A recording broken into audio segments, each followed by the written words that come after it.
Si Anabilia Pampilon Villabito, taga Camanagas, San Miguel, Bohol. Sana ka local farmers technician sa lungsod sa San Miguel.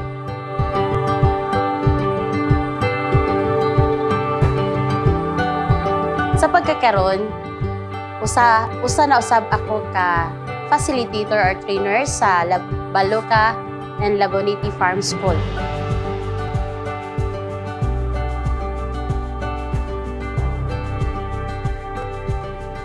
Nahimo akong usa ka local farmers technician tungod kay gi-endorse ako sa amo ang attending technician sa rice nga si Dr. Ananias Nuez o Mrs. Fortunata Palma niadtong November 2019. Naka-avail ko sa training sa TOT sa nga gihimo sa ATI niadtong November 2019. Niadtong nga training, daghan kay kog nakatunan tungod kay daghan kog nahibalaan or kabag-uhan nga mga teknolohiya nga angay pa di ay nakong i-apply ngadto sa pagpanguma tungod kay kini anaa man ta sa kabag-uhan nga panahon labi na sa ato ang pagpanguma, dapat di ay kinahanglan nga dili ta mo puyo sa mga karaang pamaagi tungod kay anaa naman ta sa kabag-uhang naman tay mga kabag-uhang pamaagi labi na tungod kay sa atong klima karon nga naa na tay gitawag nga climate change. So sa panahon karon kinahanglan i-adapt sad nato ang kabag-uhan aron makasiguro ta nga dako ta og abot minus ang gasto. Gikuha ako sa duha ka learning site sa ATI nga facilitator tungod kay nakita nila ang potensyal nga kaya na akong mo-facilitate sa FFS ug usapod ako ka practitioner sa basakan maong kaya nila maong nakita nila nga kaya nako nga mamahimong facilitator or trainer sa maong mga learning site.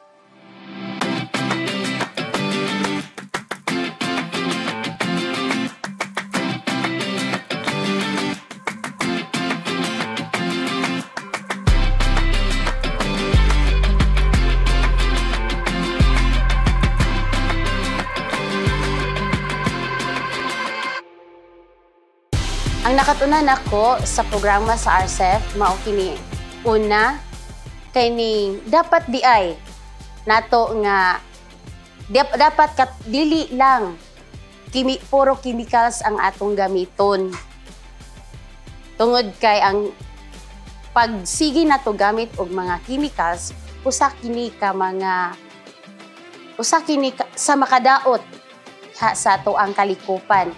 Ilabi na sa ato ang humayan.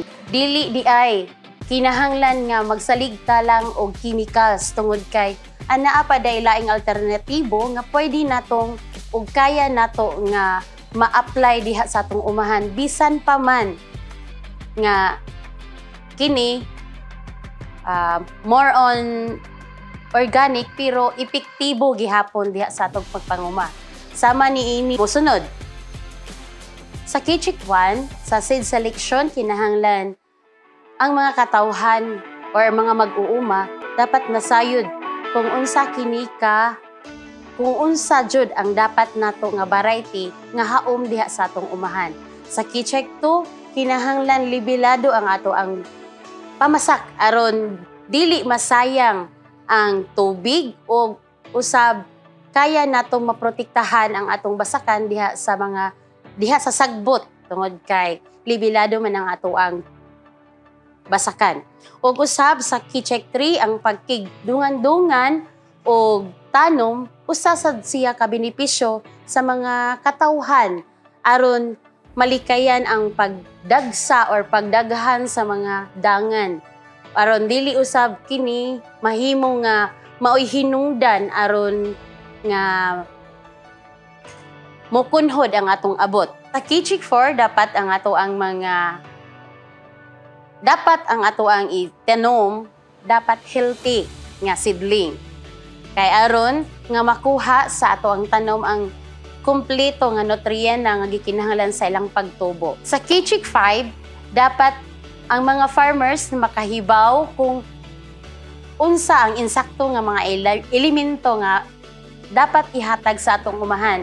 Dapat naa ang timing, ang kumpleto nga elemento o ang insakto kadaghanon aron way masayang o dili madihado ang farmer sa panahon nga magbunga na ang ato ang kahumayan.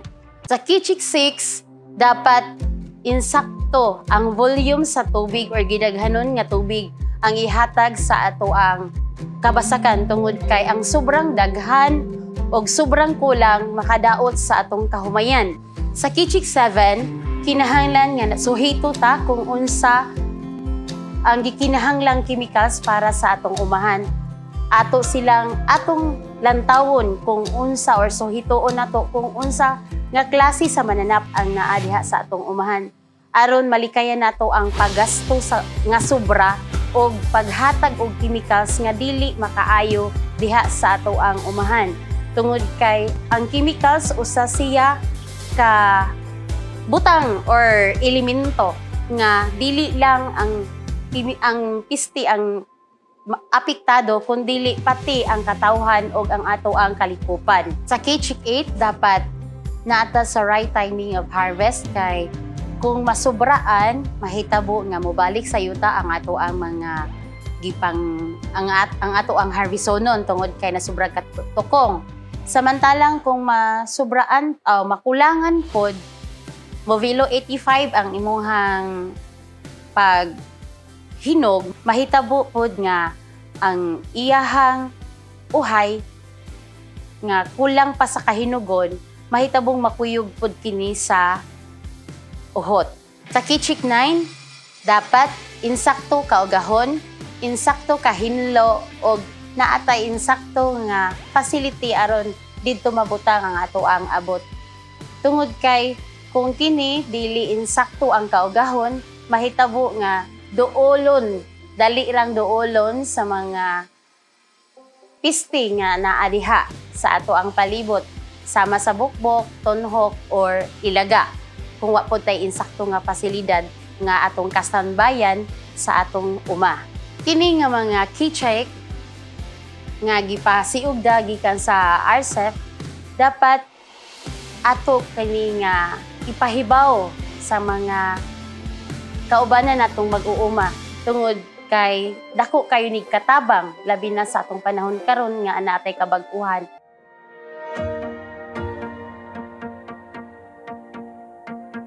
Ako na kong pasalamat nga nakuha ko isip usa ka facilitator sa mga learning sites sa atong ETI tungod kay nakatabang ko sa mga mag-uuma or mga participants pagpasabot kung unsa di ay kaimportante ang ato ang pagpanguma nga pinaagi sa maong key-check na atay dagko nga makuha nga abot apan minus ang atong gasto.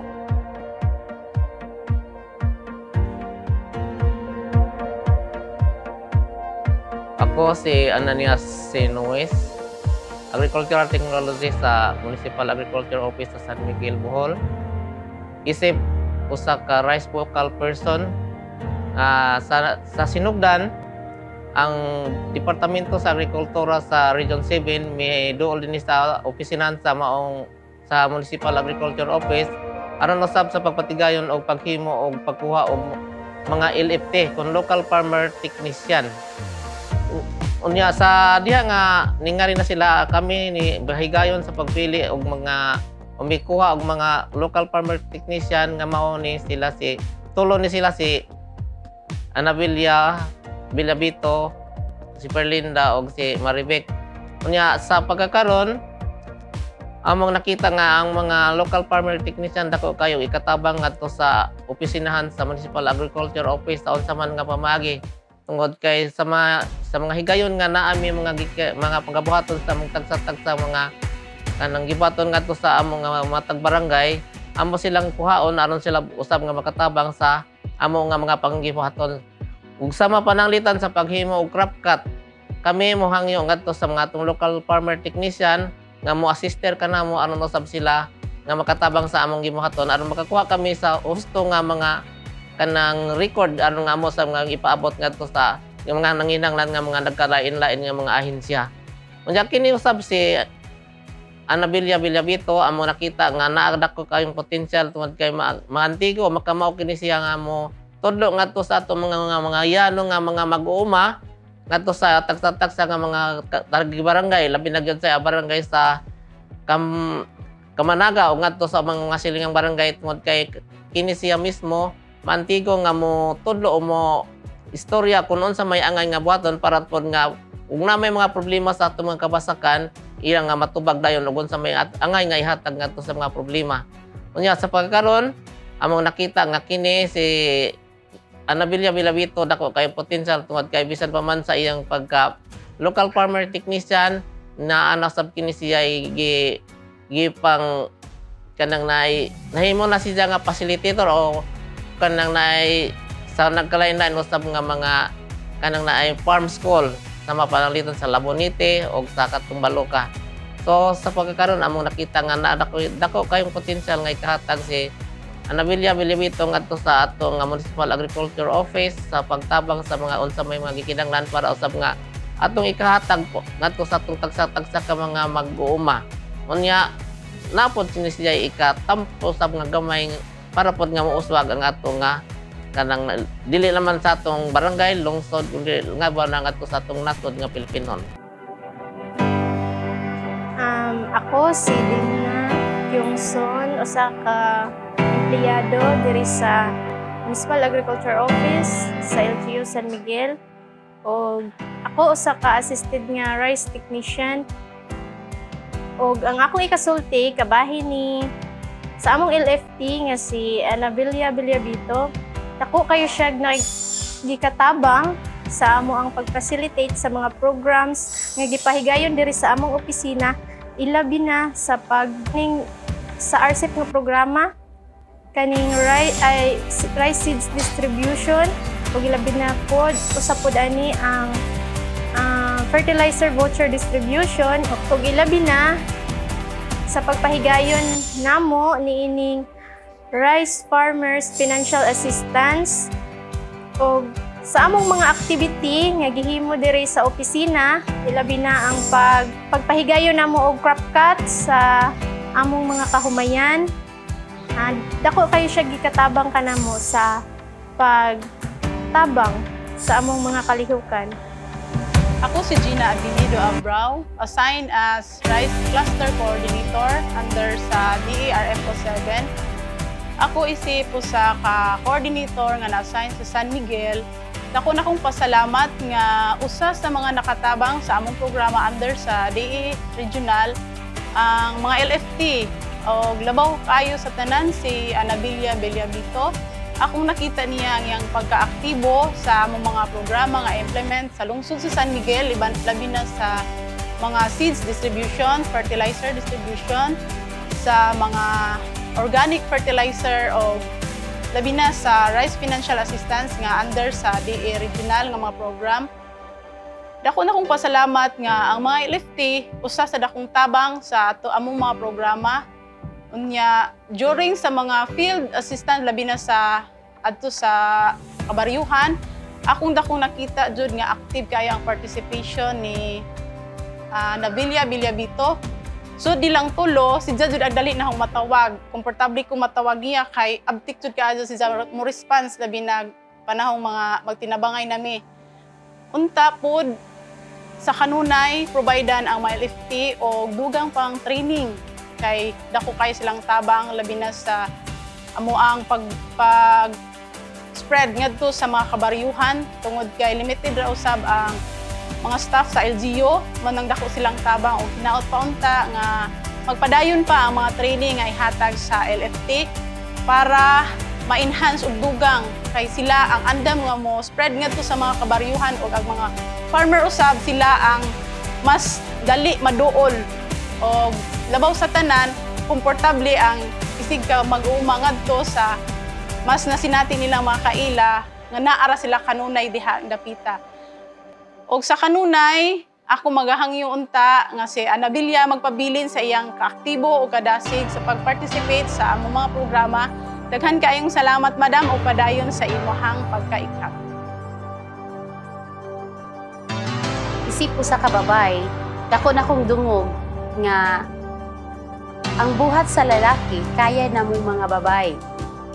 Tungod kay sama sa pag-facilitate diha sa ato ang kaumahan, dili lang kay lalaki lang ang pwede nga mopahiluna, ilabi na sa panahon sa pagpamasak, ilabi na sa panahon nga ang atong partner ana sa laing trabaho. So ang mahitabo si babay dapat ang moasikaso or moassess aron nga mahimong magbungahon ang ilahang pagpamuyo. Ako sa dili pa LFT, sa lang ko kayano nga mag-uuma, sa lang ko kayano nga asawa na alang sa balay, moassess sa panahon nga ting cropping, o usa-usab ako ka leader sa amoang barangay sa Women's Association. Niadto nga mga panahon na dako kay ko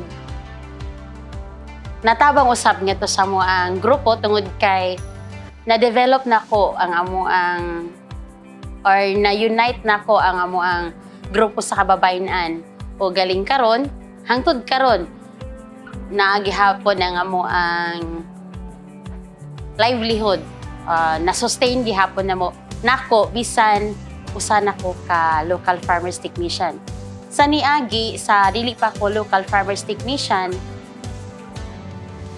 dili man di ay makaingon ta nga dili man di ay dapat taman ra ka diha nga posisyon tungod kay dako man day gihapon ug ikatabang ang imuhang ikaw isip usa ka babae diha sa ato ang kalikupan, labi na sa panahon nga ang gikinahanglan karon pag tinabangay aron magmalambuon ang ato ang patigayon diha sa kalibutanong butang.